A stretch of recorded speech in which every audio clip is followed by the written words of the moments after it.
Buenos días, hoy quisiera aportar un nuevo episodio más a la serie de estudios sobre el libro de Zacarías del Antiguo Testamento. Y hoy vamos a ir al capítulo número 1, versículos del 7 al 17, para hablar de consolación. El arte de consolar a quienes lo han perdido todo es un arte poco común y muy incorrectamente entendido. Según el diccionario de la Real Academia de la Lengua Española, consolar es aliviar la pena o disgusto de una persona y ayudar a otra persona mediante caricias, buenas palabras, etcétera, a que disminuya su pena o disgusto. Yo creo que todos hemos pasado por instantes y épocas en nuestras vidas en las que la pena y el disgusto se han cebado inmisericordiamente con nosotros. Todos hemos saboreado de primera mano la amargura de una pérdida, la bilis de un mal trago, el bicarbonato de una pésima experiencia personal.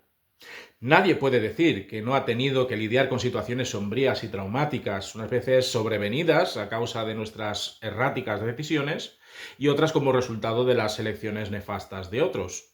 De un modo u otro, todo hijo de vecino ha tenido que sobrellevar a trancas y barrancas una vivencia particularmente terrible y descorazonadora. Y justo cuando la noche de la desgracia está a punto de cubrirnos con su trágico manto, entonces es cuando necesitamos a alguien que sepa consolarnos. Saber consolar a otros no consiste únicamente en acariciar el hombro del desdichado o musitar unas cuantas palabras de misericordia o unir las lágrimas propias a la de una persona abrumada por el dolor. Saber consolar supone actuar desde la sabiduría, desde la verdad, desde el amor, con el fin de insuflar nuevas energías, renovados bríos, toneladas de aliento en el alma marchita del sufriente. Normalmente, con una notable falta de tacto, cuando alguien que ha metido la pata hasta el fondo acude a nosotros para llorar en nuestro hombro y para desahogarse en confianza, muchos escogen el camino del ya te lo dije o el del ya se veía venir. Claro, cuando uno está padeciendo las repercusiones de las actuaciones de su espíritu, expresiones como estas sobran. Lo que necesitan estas personas es una confortable conversación, sin juicios de valor, un abrazo que les diga que no están solos en la tragedia, unas palabras de ánimo que no suenen a algo convencional, mecánico y vacío, sino que acompañen a acciones que mitiguen en la medida de lo posible la pesada carga de su coyuntura presente. Si hablamos de consolación o consuelo, y si hablamos sobre quién debe ser nuestro ejemplo en cuanto a saber consolar a cualquiera que acuda a nosotros para recibir el abrigo espiritual y emocional que les ayude a soportar el invierno de sus circunstancias, estaremos hablando de Dios, no cabe duda. Como ya dijimos en el estudio anterior, Israel había pagado con el destierro babilónico todo un conjunto de comportamientos que atentaban flagrantemente contra la voluntad de Dios. Durante 70 años habían estado penando a causa de sus pecados, a causa de sus desobediencias, a causa de sus idolatrías. Dios por fin, tras este periodo casi insoportable de tiempo en el exilio, vuelve a liberar a su pueblo para que aprenda de los errores del pasado que cometieron sus ancestros, para que vuelvan a reconstruir la nación en todas sus áreas y para que vuelvan su mirada a su auténtico soberano, a Dios, cumpliendo obedientemente sus mandamientos y leyes. Muchos de los que retornan a Jerusalén volverían todavía con el corazón encogido y con el ánimo acongojado, con temor a que todo fuese un sueño que pudiese desvanecerse en cualquier instante. Sin embargo, el Señor, el Consolador por excelencia, quiere aupar sus espíritus con un mensaje repleto de consuelo y de juicio para con aquellas naciones que se pasaron de la raya como instrumentos de Dios a la hora de disciplinar a su pueblo escogido. En esta ocasión Dios habla con Zacarías, su profeta, desde una visión. No sabemos si fue exactamente un sueño nocturno o si fue una experiencia que sucedió a la luz del día, pero lo que sí sabemos es que en su significado, su simbolismo y su propósito iba destinado a consolar y a calmar a sus escogidos. Nos dice los versículos 7 y 8 de este primer capítulo de Zacarías: a los 24 días del mes undécimo, que es el mes de Sebat, en el año segundo de Darío, vino palabra de Jehová al profeta Zacarías, hijo de Berequías, hijo de Ido, diciendo: vi de noche, y he aquí un varón que cabalgaba sobre un caballo alazán, el cual estaba entre los mirtos que había en la hondura, y detrás de él había caballos alazanes, overos y blancos. Zacarías aparece en esta visión en medio de la noche, momento que Dios suele escoger para manifestarse en los tiempos del Antiguo Testamento a sus profetas. El lugar en el que se halla es un valle repleto de mirtos. Los mirtos son arbustos de hoja perenne que pueden llegar a medir hasta 3 metros de altura, cuyas bayas son comestibles y cuyo aroma impregna el aire que existe en la hondonada en la que ocurre toda la escena de este episodio visionario. ¿Por qué elige Dios un lugar donde abundan los mirtos? Pues el mirto, como otras muchas plantas y especies de árboles, tiene su simbolismo. Al mirto se le adjudica la idea de fidelidad, de fecundidad, de pureza, sobre todo por parte de los primeros cristianos.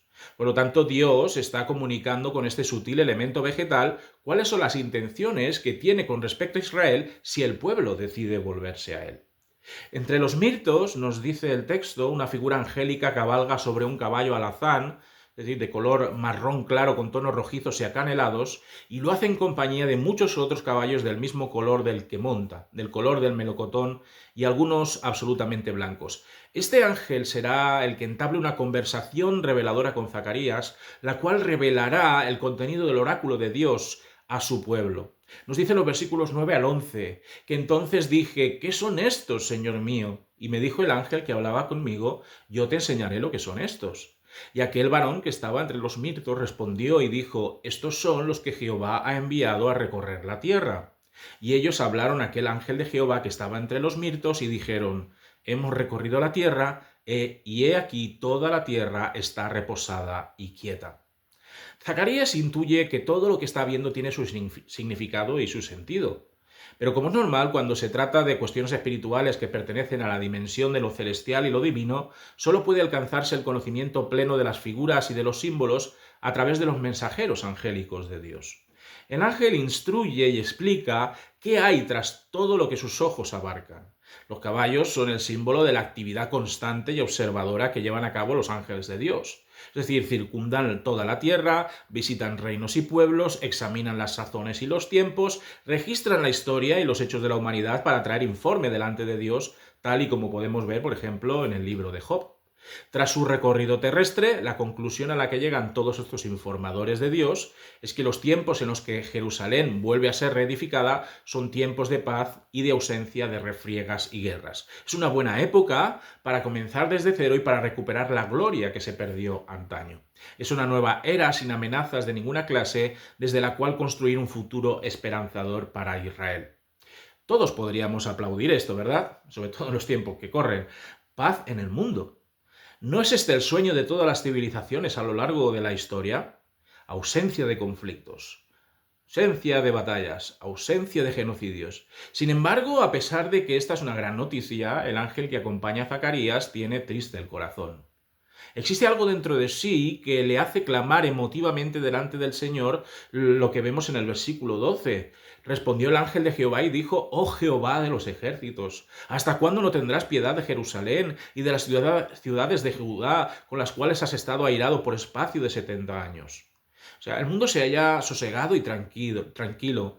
¿No es ya la hora de que la gracia de Dios se manifieste excelente para con su pueblo? ¿No ha pasado ya suficiente tiempo, 70 años, como para que regresen a sus raíces, a su identidad nacional, a regenerar todo cuanto había sido destruido y arrebatado por otras naciones? Estas preguntas tienen que ver con esa clase de preguntas que nosotros también nos hacemos cuando observamos cómo nuestras crisis se prolongan en el tiempo. Es decir, clamamos a Dios preguntándole por cuánto tiempo tendremos que seguir abatidos y cariacontecidos. Nos lamentamos de nuestra suerte y rogando al Señor que quite de nuestros lomos la abrumadora carga de un castigo o de unas consecuencias que no nos dejan respirar ni dormir. Y claro, cuando el clamor es sincero y brota del manantial de nuestro corazón apesadumbrado, Dios siempre responde. Y no responde como lo haríamos tú y yo, cuando alguien ha cometido un error dantesco señalando al pasado con el dedo del ya te avisé. Dios contesta con consuelo. Lo vemos en el versículo 13 de manera muy clara. Y Jehová respondió buenas palabras, palabras consoladoras al ángel que hablaba conmigo. Dios, en justicia, podría haber dicho al ángel que debían asumir su merecido, que sus actos y prácticas les había llevado a esa situación de cautiverio, que habrían de pagar efectivamente por sus pecados y desvaríos.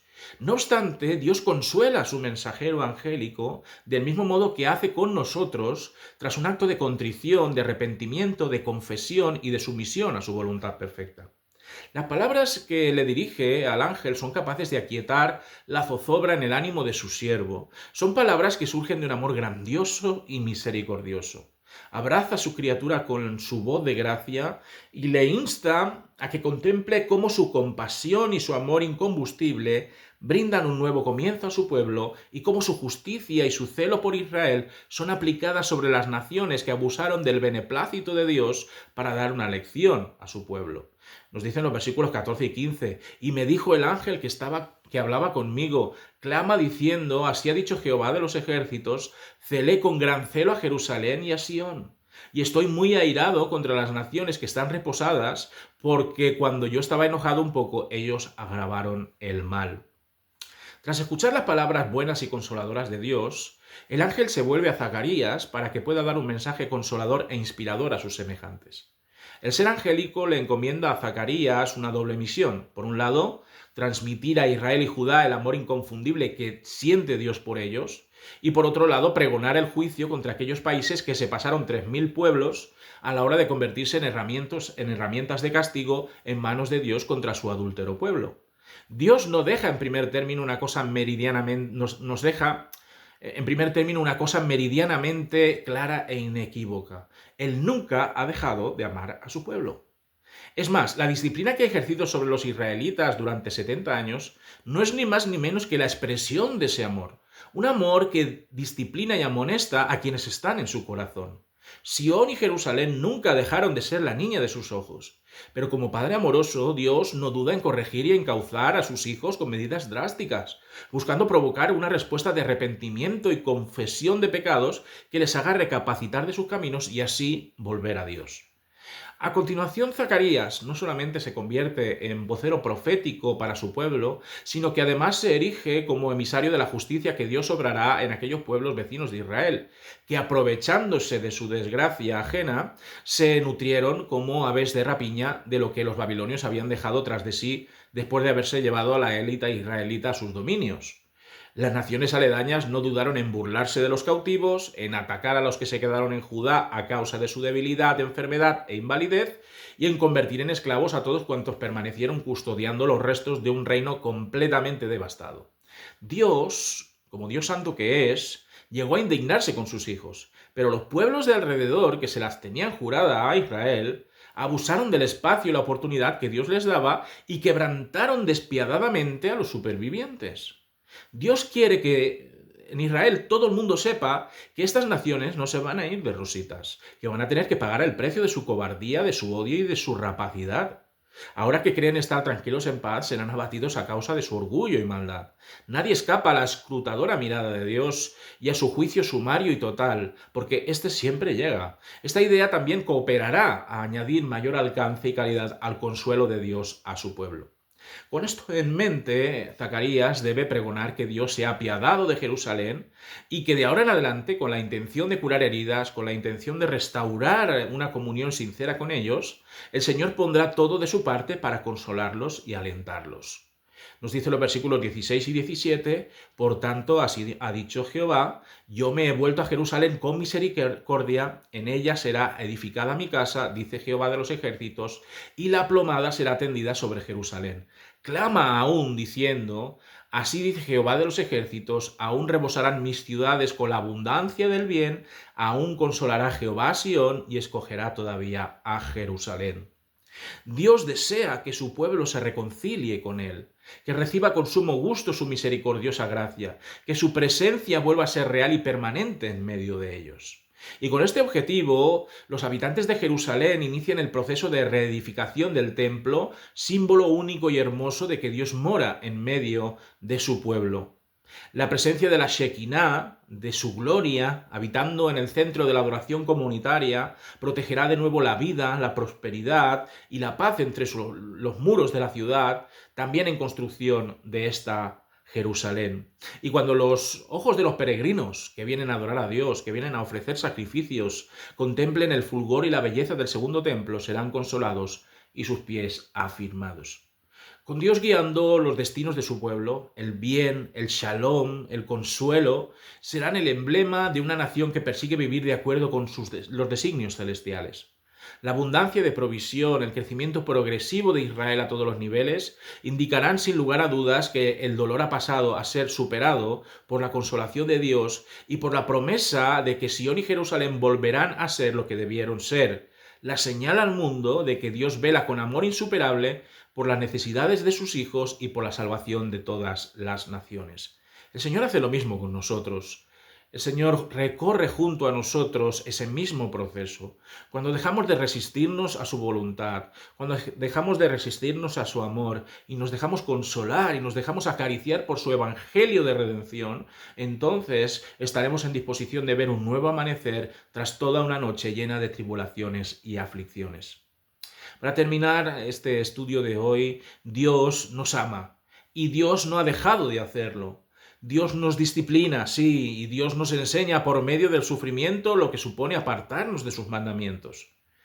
Pero Dios también nos consuela y lo hace de la única manera en que solo puede hacer esto alguien que nos conoce incluso mejor que nosotros a nosotros mismos.